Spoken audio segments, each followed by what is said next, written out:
Students, science 10th class CBSE 4th chapter carbon and its compound. अपन ने इससे पहले नेक्स्ट वीडियो में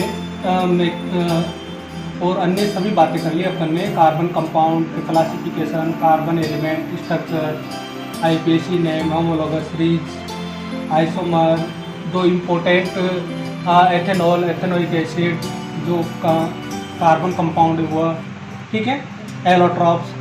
अब अपन बात करते हैं, ये नेक्स्ट टॉपिक है और लगभग शायद ये लास्ट टॉपिक भी है इस चैप्टर का। एक तो है सॉप और and detergent.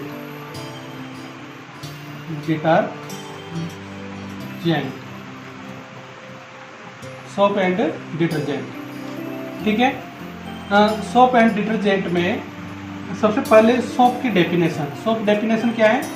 Soap is the sodium and potassium salt of a long fatty acid which has cleaning property in water। मतलब कि जो सोप होते हैं, डिटर्जेंट भी की भी लगभग यही ऐसी डेफिनेशन है, ठीक है ना। सोप इज अ सोडियम और पोटेशियम, सोडियम और पोटेशियम, या तो सोडियम के या फिर पोटेशियम के, ठीक है ना। साल्ट है किसके साथ में? लॉन्ग फैटी एसिड के साथ में, ठीक है ना। यानी कि लॉन्ग फैटी एसिड का मतलब जैसे ऑयल है, सोयाबीन ऑयल है, इधर से क्या है कि मूंगफली ऑयल है,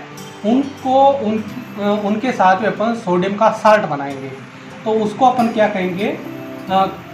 उसको कहेंगे सोप, जो क्या है कि मतलब क्लीनिंग प्रॉपर्टी रखता है इसमें, वाटर में, ठीक है ना। ओके, तो इसको कहते हैं अपन सोप कहते हैं, ठीक है।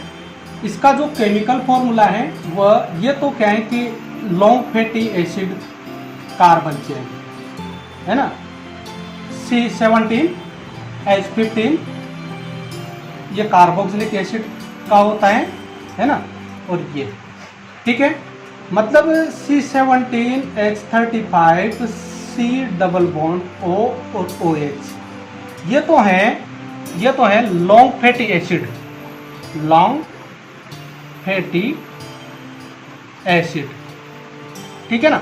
लॉन्ग फैटी एसिड जो मतलब सिंपल सी बात है, ये मूंगफली का तेल हो सकता है, ये क्या है कि सोयाबीन का तेल हो सकता है, ठीक है ना, वो है ये, ठीक है ना। ये मूंगफली है, मूंगफली का तेल है ये। इसके साथ इसकी अपन क्या करेंगे? इसकी रिएक्शन करा करके किसके साथ में? NaOH के साथ में, ठीक है ना। वो प्रिपरेशन में देखेंगे अपन, ठीक है। तो मतलब इस फैटी एसिड ऑयल का अपन क्या करते हैं? तो उपयोग करते हैं ये बनाने में, साबुन बनाने में। एक तो ये है ना, और एक ये भी है। ये क्या है कि मतलब मूंगफली, ये क्या है कि सोयाबीन का है, ये मूंगफली है, ये सोयाबीन का तेल है, ठीक है ना। इसमें कार्बन 15 होते हैं और इसमें कार्बन 17 होते हैं, है ना। हाइड्रोजन उसी के रेशो में मतलब ज़्यादा होते हैं और उसी के रेशो में इधर कम होंगे, ठीक है, क्योंकि इधर कार्बन की तो 15 ही है ना। तो मतलब क्या है कि देखो आप C15H32 होना चाहिए था, मगर अब एक हाइड्रोजन निकल करके यहाँ पर तो हो गया 31, और उस एक हाइड्रोजन की जगह पर कौन जुड़ गया? ये COH जुड़ा हुआ है, ठीक है ना। तो इसको कहते हैं फैटी एसिड, ठीक है ना, लॉन्ग फैटी एसिड। इससे क्या करेंगे अपन? सोडियम या पोटेशियम के साथ में इसका साल्ट बनाएंगे, तो जो साल्ट बनेगा ना वही क्या कहलाएगा? वही सोप कहलाएगा। तो दो एग्जाम्पल है इसके, एक ये एग्जाम्पल ध्यान रखना, C17H35 C double bond O और OH, ठीक है ना, Na। ये क्या है? ये है सोडियम स्ट्रेट, ठीक है ना, सोडियम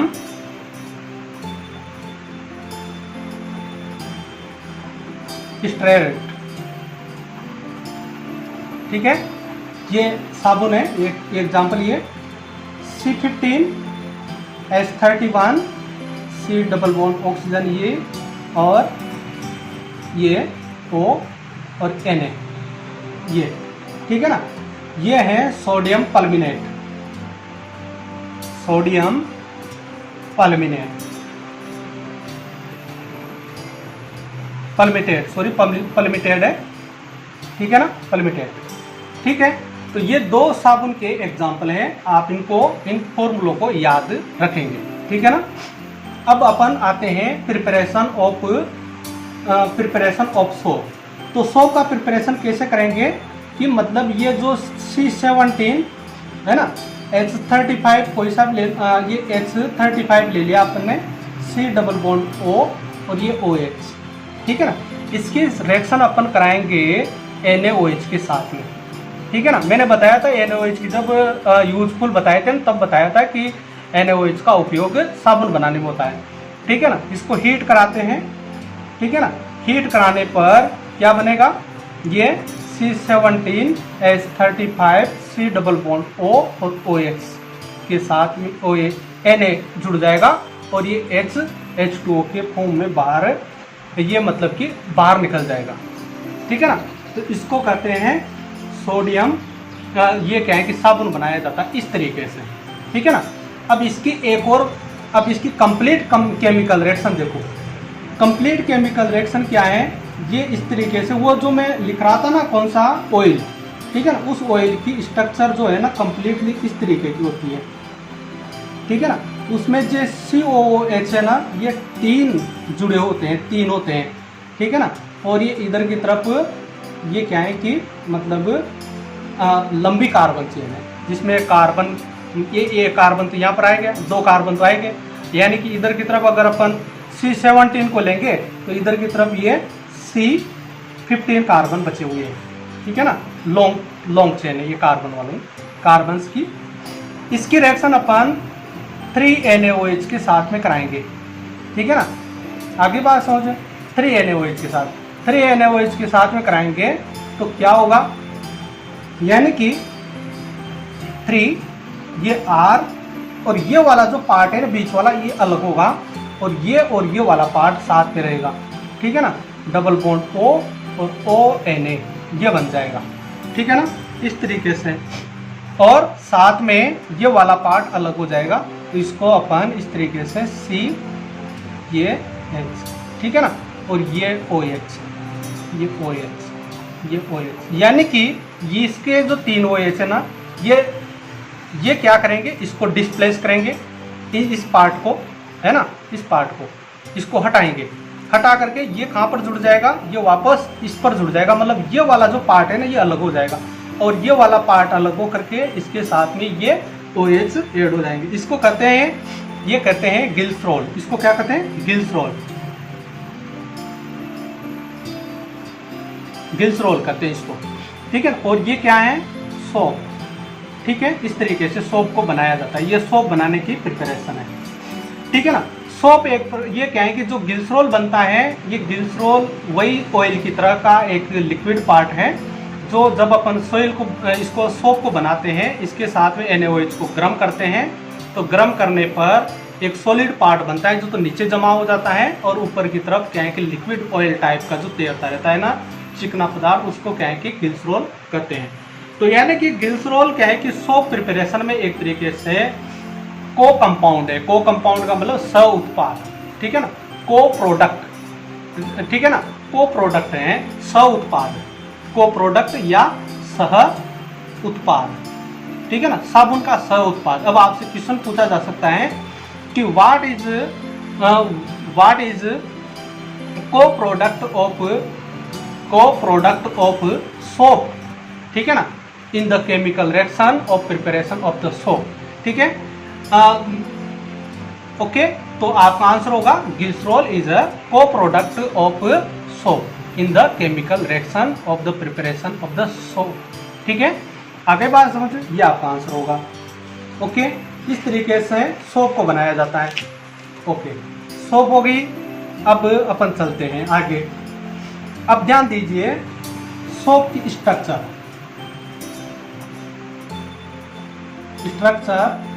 ऑफ सोप, ठीक है ना।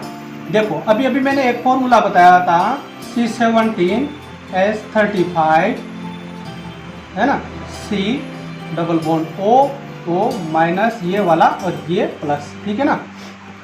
तो सोप, अब ये एक एग्जांपल है सोप का।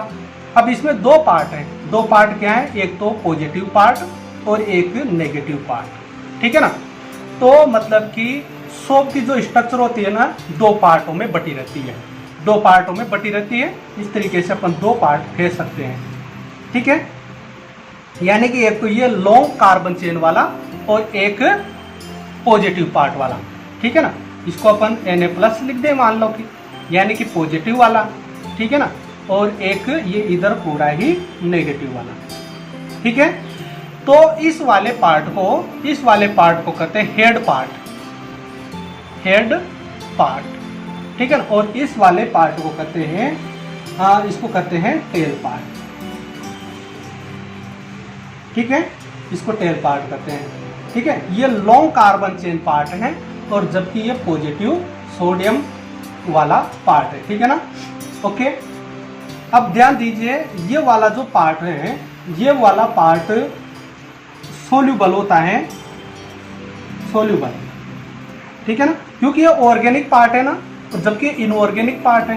तो ये सोल्यूबल होता है किसमें, जो ऑर्गेनिक सॉल्वेंट होते हैं उनमें सोल्यूबल होगा, यानी कि सोल्यूबल इन ऑयल में सोल्यूबल होता है ये, और डर्टी,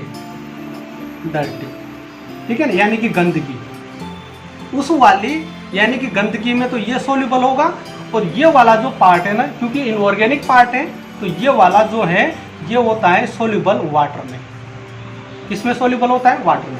तो आपको ये ध्यान देना है कि जो सोप की स्ट्रक्चर होती है वो दो पार्ट में होती है, एक तो पॉजिटिव पार्ट और एक नेगेटिव पार्ट। नेगेटिव पार्ट के फॉर्म में carbon chain, longest carbon chain, long जो कार्बन चेन होती है वो नेगेटिव पार्ट के फॉर्म में होती है, ठीक है ना। जबकि जो क्या है कि मतलब जिसको अपन मेटल कहें, वो क्या है कि एक तरीके से पॉजिटिव पार्ट के फॉर्म में होती है। पॉजिटिव पार्ट को हेड पार्ट कहते हैं और नेगेटिव पार्ट को टेल पार्ट कहते हैं, जो लंबी मूंछ समान पार्ट है, ठीक है ना।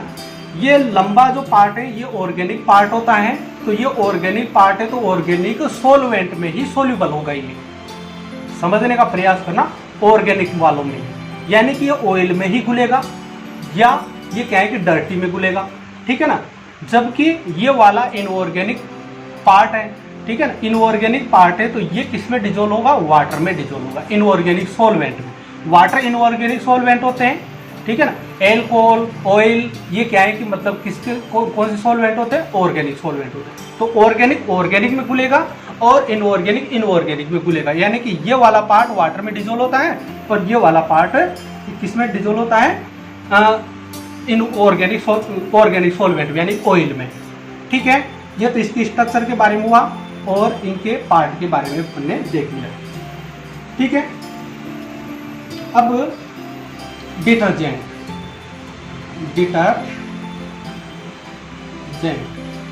ठीक है ना।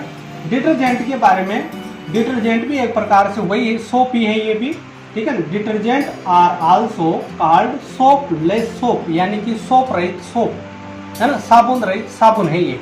साबुन नहीं है मगर साबुन का जैसा काम करते हैं, इसलिए इनको सोपलेस सोप कहते हैं, यानी कि साबुन रहित साबुन, साबुन नहीं है मगर साबुन का काम कर रहे हैं, ठीक है ना।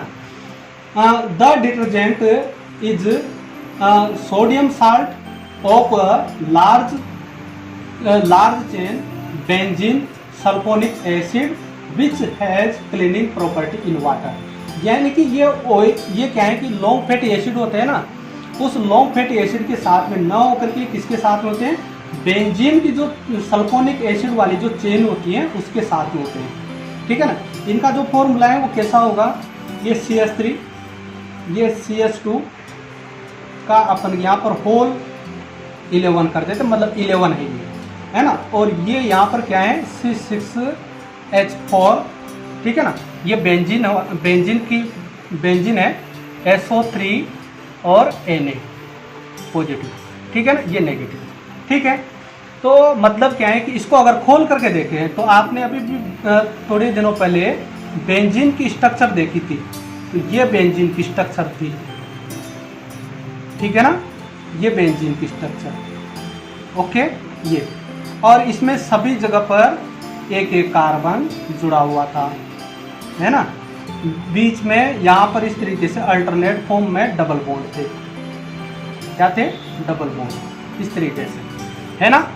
अब इसमें क्या हुआ कि एक तरफ तो कहीं पर भी कोई सा भी एक हाइड्रोजन निकाल करके, है ना, और इधर की तरफ ये इस तरीके से CH2 होल 11 जुड़ गए और ये CH3, यानी कि यहाँ पर ये इतनी लंबी चेन जुड़ गई है। टोटल 11 तो कार्बन तो ये और एक ये 12 कार्बन की लंबी चेन है, ठीक है। उसको शॉर्ट में लिखा है यहाँ पर इस तरीके से होल लगा करके, ठीक है ना। और एक तरफ इस तरीके से एक हाइड्रोजन और निकल करके SO3 माइनस और फिर ये Na बन जाता है। ये इस तरीके की स्ट्रक्चर है इसकी कंप्लीट, ठीक है ना। तो इसको मतलब कि यहाँ पर जो ऑयल होते हैं ना, ऑयल की चेन नहीं होती है, फैटी एसिड की चेन नहीं होती है, फैटी एसिड की चेन ना होकर के बेंजीन सल्फोनिक चेन होती है। कैसी होती है, बेंजीन सल्फोनिक चेन, ठीक है ना। उसके साथ में जो क्या है कि सोडियम के जो साल्ट बनते हैं उसको कहते हैं अपन डिटर्जेंट, ठीक है। ये एक एग्जांपल आप याद रखेंगे। इसका नाम क्या है, इसका नाम है सोडियम एंड डोडेकाइल बेंजीन सल्फोनेट। क्या नाम है इसका, सोडियम एंड डोडेकाइल बेंजीन सल्फोनेट, ठीक है। ये इसका ये मतलब कि डिटर्जेंट भी हुआ, ठीक है। तो डिटर्जेंट सल्फोनिक मतलब कि benzene sulphonic long carbon chain वाली कार्बन चेन के साथ में जो सोडियम का जो साल्ट बनता है उसको अपन क्या कहते हैं, डिटर्जेंट कहते हैं, जो क्लीनिंग प्रॉपर्टी रखता है वाटर में, ठीक है। अब अपन चलते हैं क्लीनिंग ऑफ क्लॉथ, ठीक है ना। मतलब कि किस तरीके से क्लॉथ का क्लीनिंग करते हैं, ठीक है ना। किसके द्वारा, सोप के द्वारा करेंगे। कैसे करेंगे वो देखना है तुमको। तो सिंपल सी बात है, आप सब जानते हैं, कपड़े साफ करते हैं रोज, ठीक है ना। देखो ये तो थी स्ट्रक्चर किसकी, सोप की, जिसमें पॉजिटिव पार्ट और ये नेगेटिव पार्ट, ये सोल्यूबल इन ऑयल और ये सोल्यूबल इन वाटर, ये तो आप जानते हैं, ठीक है, देख लिया अभी आपने। अब अपन क्या करेंगे, मान लीजिए कि ये अपना कपड़ा है, ठीक है ना, इसमें यहाँ पर ये गंदगी है, ये यहाँ पर गंदगी है, ठीक है ना। अब जैसे अपन इसको पानी में, पहले पानी में डालेंगे वाटर में, इससे ये क्या हो जाएगा, गीला हो जाएगा, ठीक है ना। गीला होने के बाद और फिर साथ में अपन क्या करेंगे, साबुन को रब करेंगे, रगड़ेंगे, है ना, रबिंग करेंगे, ठीक है। रबिंग करने पर मतलब क्या है कि एक तरीके से इसके ऊपर साबुन के जो मॉलिक्यूल्स है ना वो आएंगे। अब साबुन के मॉलिक्यूल्स जो भी आएंगे ना, मतलब ये मॉलिक्यूल्स रगड़ दिए अपन ने, मतलब रगड़ने पर मॉलिक्यूल्स इसके ऊपर आ गए, गीला हो गया था, ठीक है ना। अब ये मॉलिक्यूल्स यहाँ पर किस तरीके से सेट होंगे, देखो जब अपन को अपन ने इसको वाटर में निकाला था, ये वाटर में थोड़ा बहुत गीला हो गया, तो मतलब इसके ऊपर वाटर की लेयर है, ठीक है ना, क्लॉथ के ऊपर, ठीक। तो यानी कि यहाँ पर जो क्या है कि एक तरीके से जो ये सोप है वो किस तरीके से डिजोल्व होगा, ये वाला पार्ट तो किस में डिजोल्व होगा, इस डर्टी में, यानी कि इस तरीके से, ठीक है ना। और ये वाला जो पार्ट है ये किस में रहेगा, वाटर में, किस में रहेगा, वाटर में, ठीक है ना। तो इसको मैं बढ़ा करके दिखा दूं, मतलब ये आपका क्लॉथ, ठीक है ना, ये क्या है कि डर्टी, ठीक है, इसके ऊपर अपन ने गीला करने पर ये इस तरीके से पानी की लेयर चढ़ी हुई है इसके ऊपर, कपड़े के ऊपर, ठीक है ना। ओके, अब जब अपन क्या है कि इसको सोप को रबिंग करेंगे, रगड़ने पर मॉलिक्यूल्स इसमें जाएंगे, मॉलिक्यूल्स इसमें जाएंगे, तो मॉलिक्यूल्स किस प्रकार से सेट होंगे, इस तरीके से कि ये वाला जो हेड पार्ट है ये तो वाटर में डिजोल्व रहेगा और ये वाला पार्ट किसमें, उस डर्टी में डिजोल्व होगा, ठीक है। तो ये इस तरीके से सेट होता है। तो इस प्रकार की ये बहुत सारे मॉलिक्यूल्स इस प्रकार से सेट होंगे, ठीक है ना। फिर जब अपन इसको रगड़ेंगे तो ये क्या है कि मतलब ये टेल जो पार्ट है ना, ये क्या करेगा, उसको तोड़ने का प्रयास करेगा, ठीक है ना, तोड़ेगा और तोड़ करके एक तरीके से इससे क्या है कि अलग छोटे छोटे पार्ट में अलग कर देगा, ठीक है ना, ये छोटे छोटे पार्ट में इस तरीके से, ठीक है, इस तरीके से अलग कर देगा, ठीक, ये इस तरीके से, ठीक है, ये अपना कपड़ा है, ठीक है, साथ में इस तरीके से अलग कर लेगा, अलग कर देगा। और अपन जब इसको क्या है कि मतलब पास करेंगे, किस में से हो करके, क्लीन वाटर में से, क्लीन वाटर में से पास करेंगे तो ये कपड़ा अलग हो जाएगा और ये डर्टी अलग हो जाएगी, ठीक है। तो इस तरीके से क्लीनिंग होती है, किसकी, कपड़ों की। अब आप सब जानते हैं, इसमें कोई ज़्यादा ये नहीं है फालतू का, है ना। अब इसमें आपको एक चीज़ याद रखनी, एक चीज़ जो क्वेश्चन पूछा जाता है एग्जाम में, वो क्या पूछा, मिसेल, मिसेल, मिसेल्स, ठीक है ना। ये मिसेली क्या होती है, ये मिसेली जो अभी अभी आपने देखा था ना कि ये क्या है कि मतलब गंदगी है, ठीक है ना, डर्टी है, ठीक है। अब इसमें क्या है कि मतलब जब अपन ने क्या है कि कपड़े को भिगो दिया था तो इसके ऊपर भी वाटर की लेयरिंग आ गई थी ना, ठीक है। तो वाटर की लेयरिंग आ गई थी। अब जब अपन ने साबुन को रगड़ा था तो वो साबुन क्या है कि इस तरीके से साबुन के मॉलिक्यूल इस तरीके से इसमें सेट हो गए थे, हुए थे ना, ओके। तो इस तरह की जो एक स्ट्रक्चर बनती है, ये स्ट्रक्चर, ये वाली स्ट्रक्चर कहलाती है मिसेली। क्या कहलाती है, मिसेल, ठीक है ना, इसको कहते हैं मिसेल। तो मिसेल क्या है, the soluble molecules of soap, soap the hand part which soluble in water and tail part which soluble in oil. Thus the head part live in water and tail part live in dirty oil in the water, its structure is called micelle। मतलब जो ये लंबी carbon chain है, ये उसमें oil में soluble होती है, उसमें लीव करती है, और ये पार्ट वाटर में लीव करता है। इस प्रकार की जो एक स्ट्रक्चर बनती है, इसको क्या करते हैं अपन, मिसेली करते हैं। ये क्वेश्चन पूछा जाता है, ठीक है ना। वाटर क्लॉथ क्लीनिंग करने का आपसे कोई नहीं पूछेगा, ठीक है ना, इसको पूछेगा, ओके। ये हो गया। हाँ, अब अपन चलते हैं सोप और डिटर्जेंट के बीच में डिफरेंस, इन दोनों के बीच में डिफरेंस देखेंगे, ठीक है ना। और डिफरेंस और साथ में और जो चीज़ें हैं ना, वो मैं नेक्स्ट वीडियो में अपन क्लियर करेंगे, ठीक है। Thank you.